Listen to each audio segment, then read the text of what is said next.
November 15 വെള്ളിയാഴ്ച. ലൂക്ക 17 26 മുതൽ 37 വരെ വാക്യങ്ങൾ. കഴിഞ്ഞ മാസം ഞാൻ ഇറ്റലിയിൽ ആയിരുന്നപ്പോൾ വെസൂവിയസ് പർവ്വത നിരകളുടെ അടുത്തുകൂടി കടന്നുപോയി.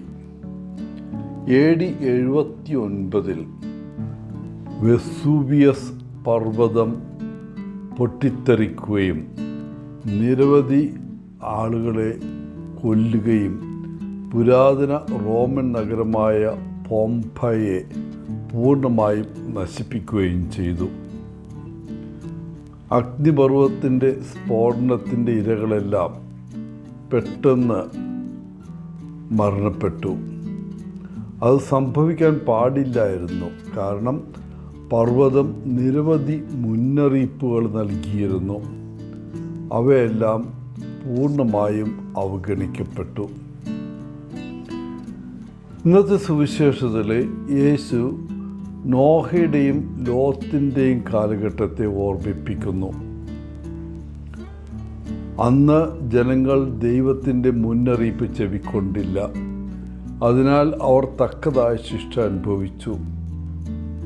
പ്രത്യേകിച്ച് ലളിതമായ ഒരു നിർദ്ദേശം അനുസരിക്കാഞ്ഞ ലോത്തിൻ്റെ ഭാര്യ ഉപ്പുതൂണായി മാറി.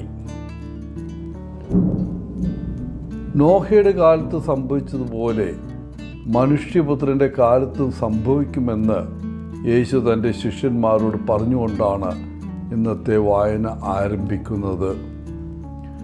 നോഹയും അവൻ്റെ കുടുംബവും സുഹൃത്തുക്കളും പെട്ടകത്തിൽ പ്രവേശിച്ച ദിവസം വരെ അവർ തിന്നുകയും കുടിക്കുകയും വിവാഹം കഴിപ്പിക്കുകയും ചെയ്തു. വെള്ളപ്പൊക്കം അതിവേഗം പിന്തുടർന്ന് ഭൂമിയിൽ ഉള്ളതെല്ലാം നശിപ്പിച്ചു.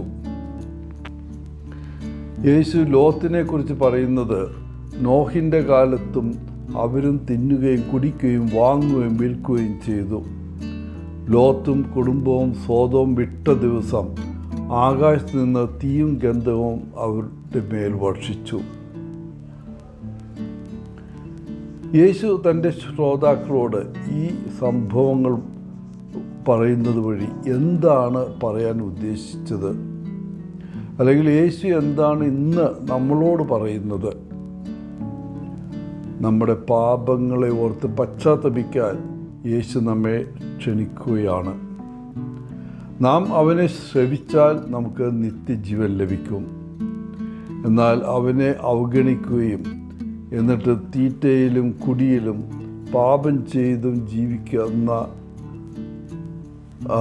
സാധാരണ പ്രവർത്തനങ്ങളിൽ ഏർപ്പെട്ടാൽ നിത്യമരണം ഉറപ്പാണ്. നമ്മുടെ ജീവിതാവസാനം എന്നായിരിക്കുമെന്ന് നമുക്കാർക്കും അറിഞ്ഞുകൂടാ. എന്നാൽ ഒരു ദിവസം ഒരു അവസാനം ഉണ്ടാകും എന്ന് നമുക്കറിയാം. അത് ഏത് ദിവസമോ മണിക്കൂറോ എന്ന് നമുക്കറിഞ്ഞുകൂടാ. ആ അനുഭവം എങ്ങനെ ആയിരിക്കുമെന്ന് നമുക്കറിയില്ല. എന്നാൽ ഒരു കാര്യം നമുക്ക് അറിയാം, എല്ലാ ദിവസവും നമുക്ക് ഒരു ചോയ്സ് ലഭിക്കുന്നുണ്ട്. ഓരോ പ്രഭാതത്തിലും എനിക്ക് എന്നോട് തന്നെ ചോദിക്കാം, ഇന്ന് ഞാൻ എങ്ങനെ ജീവിക്കും? നോഹയുടെ നാളിൽ അവർ ചെയ്തതുപോലെ തിന്നും കുടിച്ചും മാത്രം ദിവസം ചെലവഴിക്കുമോ? എല്ലാ ദിവസവും നമുക്കൊരു തിരഞ്ഞെടുപ്പുണ്ട്, ഒരു ചോയ്സ്. ഓരോ ദിവസവും സ്നേഹപൂർവ്വം നമ്മൾ ജീവിക്കുകയാണെങ്കിൽ മരണത്തെ നമ്മൾ ഭയപ്പെടേണ്ടതില്ല. എന്നാൽ നമ്മുടെ ജീവിതത്തിൽ മറ്റു വ്യക്തികളോട് നാം ദ്രോഹകരമായോ നിസ്സംഗതയോടെയോ ആണ് പ്രവർത്തിക്കുന്നതെങ്കിൽ ഒരുപക്ഷെ നമ്മളും തീയും ഗന്ധകവും അനുഭവിച്ചേക്കാം. എല്ലാവർക്കും നല്ലൊരു ദിനം ആശംസിച്ചുകൊണ്ട് ഒത്തിരി സ്നേഹത്തോടെ പോളച്ചൻ CSSR ഫ്രം കേരള.